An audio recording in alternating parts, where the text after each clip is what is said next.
Hey everybody, Ed here with the Digital Digest, and today I wanted to give you guys a quick unboxing of the Asus Zenbook Prime. So before I get to cracking this baby open, let me just run down the specs. In terms of model number, you're looking at the UX31A-R5102F. More importantly, let's talk about the processor. You've got a third generation Core i5 ULV chip there. It's the 3317U. It's clocked at 1.7 gigahertz. Of course, Windows 7 Home Premium preloaded.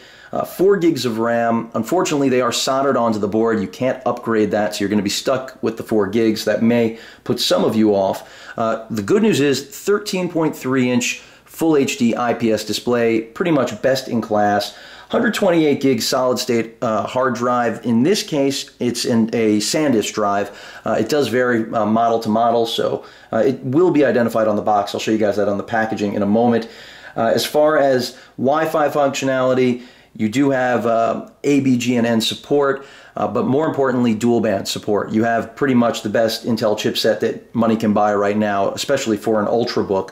And also very important, you do have Intel's HD Graphics 4000 integrated. Important because in terms of integrated graphic solutions, that is the best available right now without getting something dedicated under the hood. So overall, a pretty well-rounded machine. Battery life I expect to be on par with all of the competition, and you know, they've revised the trackpad as well as the keyboard from older versions of this Ultrabook, so pretty much upgraded in just about every possible way. But with all of the specs out of the way, I didn't go over really USB ports and things of that nature, but you'll see them in a moment. Let's get to the unboxing.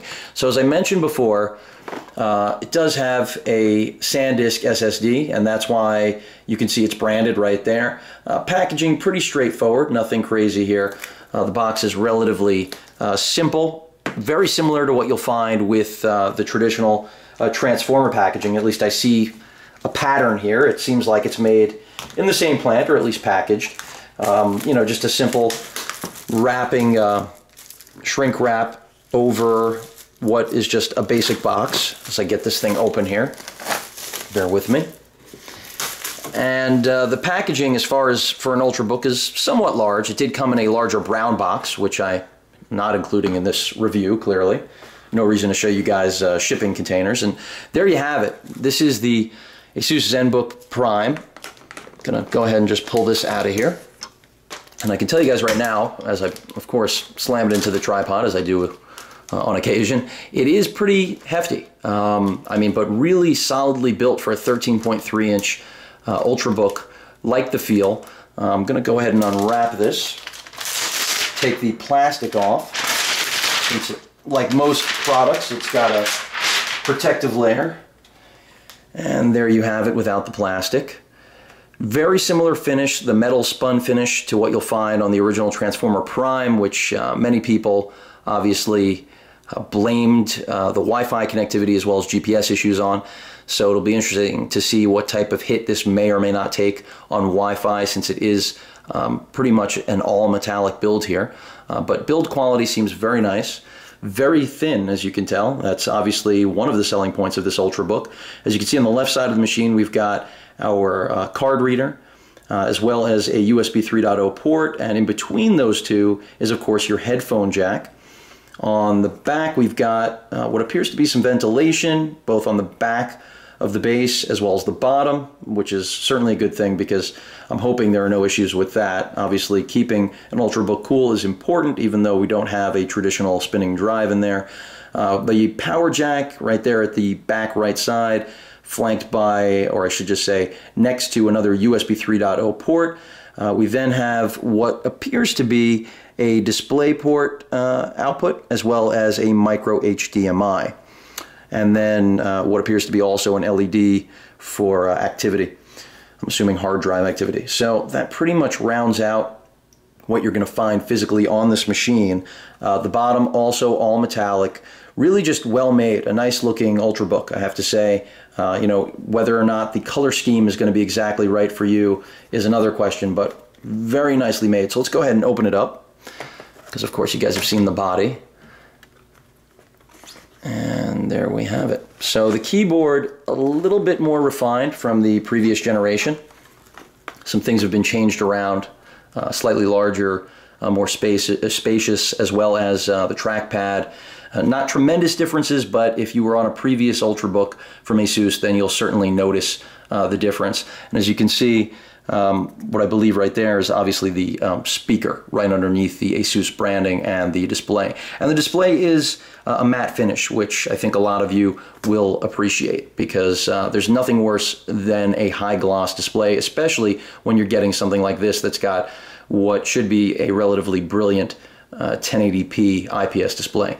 So that pretty much covers the entire at least Ultrabook from what you guys need to see. I'm just giving you a little more thorough shot of the keyboard here. Of course, it is backlit, for those of you wondering, and they do sport Bang & Olufsen branded sound, which I will of course put to the test. There's also a front-facing cam up at the top, which is of course expected. So that pretty much rounds out the Zenbook Prime. Let me go ahead and show you guys what else is actually in the box. Because as you notice, there are micro mini ports there, so I'm assuming Asus has blessed us with some adapters. Now they gave us these nifty little pouches, which are color schemed obviously to match the Ultrabook. And so we've got two adapters here.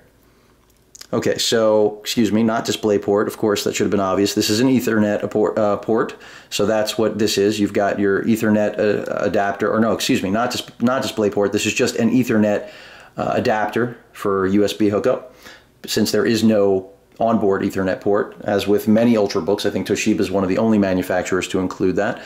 And then here's your DisplayPort output, which goes to VGA. That makes a lot more sense.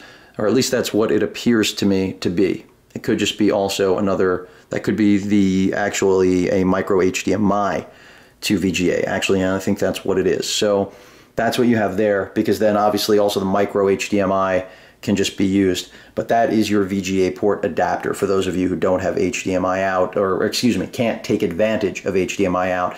You'll need to be leaning on this for VGA out. But you do have a standard micro HDMI port there. You'll just need to pick up a cable, because I can already see here there is no included micro HDMI to regular HDMI cable. So you're going to need a cable or an adapter. This, of course, is your power brick. Looks very similar to many of Asus's power bricks, very similar to the one that's coupled with the transformer, but a little bit larger. And then, of course, the part that just attaches to the wall.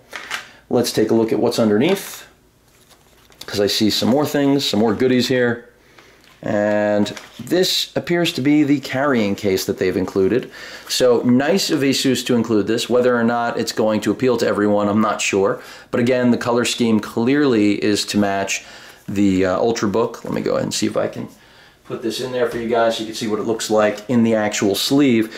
And it is nice to see Asus actually including things like this. Because after all, very few manufacturers go the distance to actually give you anything for your money in terms of value beyond the product you're buying. As you can see, a really nice little secure fit. I believe that's a magnetic clasp, and that's it. You know, it does fit relatively well, has sort of a neoprene feel going for it, so, you know, this is not going to protect it from a drop, but if you want to put it in a bag, anywhere that, you know, otherwise it would be open to getting damaged, scratched, you know, from hits. It seems like this is a pretty good solution, especially to have come included in the package. So that's what we have in terms of the actual Zenbook Prime, and just nice to see them include things. And then some paperwork here, obviously, like with every piece of electronics you can purchase. I'm assuming we've just got some warranty information, but let's take a look.